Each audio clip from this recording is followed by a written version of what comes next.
Hello everyone, সবাই কেমন আছো? আশা করি ভালো আছো। তো আমি আজকে মাংস রান্না করব।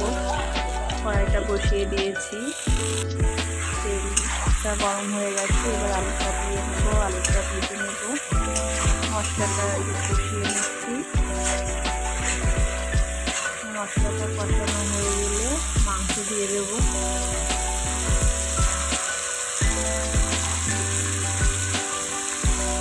মাংসটা দিয়ে কিছুক্ষণ কষিয়ে নিতে হবে।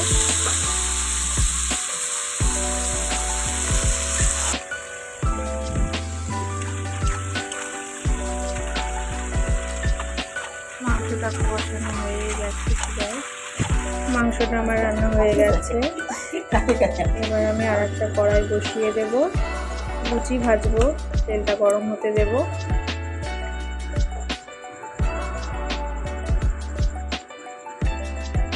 লুচির জন্য গুলি করে নিয়েছি, এবার বেলে লুচি কটা ভেজে নেব।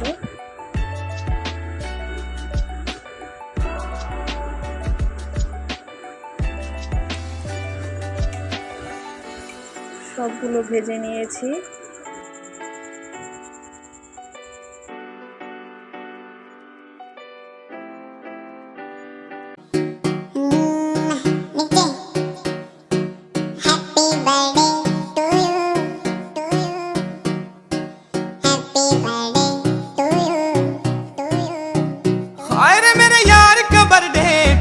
कर दियो बेसकती केक तेरे मुंह पे लागे भरना तेरा फेस कती। हाय रे